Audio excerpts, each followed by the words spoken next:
Hatshepsut, the female pharaoh of Egypt. Welcome to the land of the pharaohs, where mighty kings ruled over a powerful empire and the gods walked among men.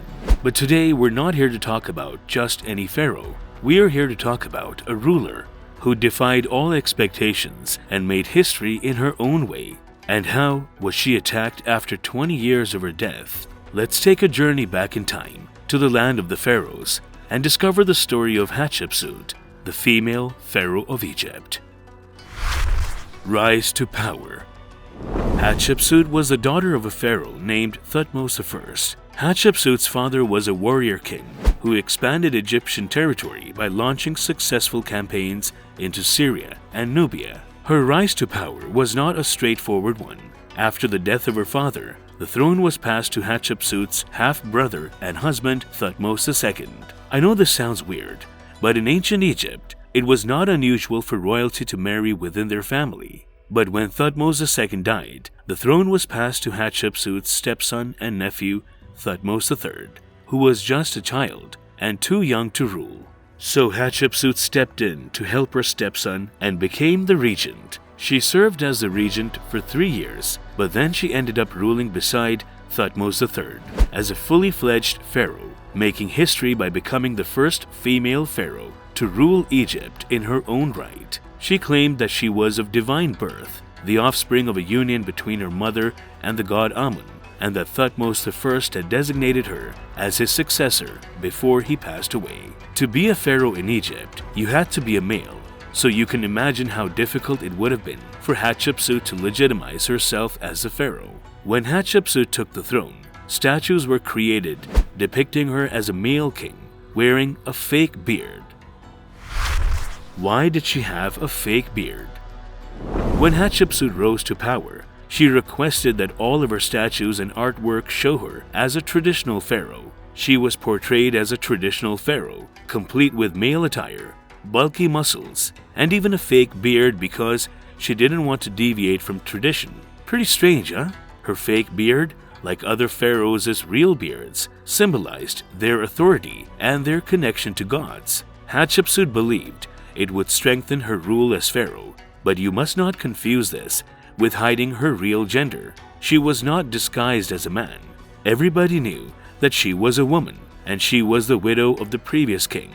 Despite breaking the tradition, she still honored the customs and practices of her ancestors and ruled over Egypt for more than 20 years in the 15th century BC. So she became the pharaoh, but what kind of pharaoh she proved to be? Let's see. What kind of ruler was Hatshepsut? She is considered one of the greatest pharaohs of Egypt, who achieved great things during her reign. Hatshepsut established a peaceful and happy kingdom by engaging in trade rather than war with her neighbors. She reopened a number of abandoned trade routes and dispatched ships across the Red Sea and down the Nile. She didn't just stop at ruling Egypt, she also set sail on a journey to the mysterious land of Punt. This land, also known as God's Land, was believed to be located in northeastern Africa, and Egyptians had traded with it for centuries. Hatshepsut's voyage was a huge success. Her ships were loaded with valuable goods, such as fragrant woods, mere resin, ebony, ivory, and even gold. This voyage was so successful that it was said no other Egyptian ruler had ever brought back as much from Punt.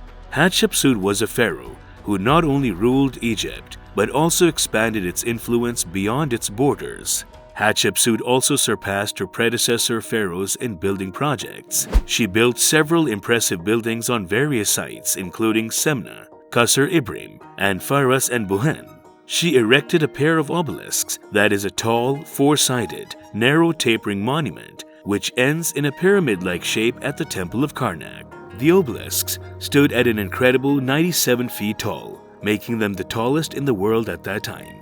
To celebrate her 16th year as pharaoh, Hatshepsut ordered 3 more obelisks, but one of them broke during construction. The unfinished obelisk was intended to be 42 meters long, with a weight of almost 1,100 tons. This obelisk would have been the heaviest obelisk ever carved in Egypt. But her crowning achievement was the stunning mortuary, Temple of Deir el-Bahri, with its terraces of columns and chapels dedicated to different gods, built on the west bank of the Nile. Her building projects were so impressive that future pharaohs couldn't help but try to take credit for them. Hatshepsut left a legacy in stone so that people would remember her for centuries to come. But someone tried to destroy her legacy and tried to remove her name from history. Who could have possibly done that? Hey, before we move on to that, have you been enjoying this video? Our YouTube data shows that 0.1% of our viewers are not subscribed, and we hope you're not a part of that. But if you are, let's have that fixed. Go right ahead and hit that subscribe button and turn on post notifications so you never miss another video. Who tried to erase her legacy? During her final years, Hatshepsut gave Thutmose III a bigger role in their co-ruler relationship. This served him well, as he got to learn many things and continued to rule as a strong pharaoh on his own for an additional 30 years after Hatshepsut's death. Unfortunately for Hatshepsut, her reign was long forgotten. Despite having a burial in the Valley of the Kings, Hatshepsut's memory was not respected. After her death in 1457 BC, the monuments of Hatshepsut were attacked. Her name was removed from the official king's list, and her statues were dragged down and broken. Why would someone do that? What could have been the reason? Was Thutmose III angry that Hatshepsut was ruling in his place for a long time? Or did people think of her as a bad pharaoh? But from the evidence, it seems like she was a pretty good ruler. She fulfilled the traditional roles of the office very efficiently. She was a great builder, and the monuments built by her are admirable. She improved the economy of Egypt. She had strong religious connections. She claimed to be the daughter of God, Amun. Nobody should have wanted to mess around. So if she was such a great ruler, who could have done it? Who could have tried to vanish her name from history? It's worth noting that when evaluating Hatshepsut's reign, most of the evidence we have of her rule was written by Hatshepsut herself. For many scholars, Thutmose III, her stepson and co-ruler, is the most prominent suspect. The statues of Hatshepsut were damaged 20 years after her death. So why would Thutmose III hang on to his anger for 20 years and then suddenly decide to take revenge? So maybe it might have not been just a matter of anger. Some historians believe that Thutmose III wanted to show that Pharaoh's lineage proceeded directly from Thutmose I to Thutmose II to Thutmose III. He wanted to take credit for her accomplishments and make it seem like he was the only pharaoh during that time. He wanted to make himself look like the greatest pharaoh of Egypt. On the other hand, some historians state that Thutmose III or someone else might have tried to erase the legacy of Hatshepsut to make people forget that there was a time when a woman ruled Egypt. Well, whoever it was, they were not thorough enough with their evil plan. And thanks to that, the world got to know about this amazing woman and her achievements.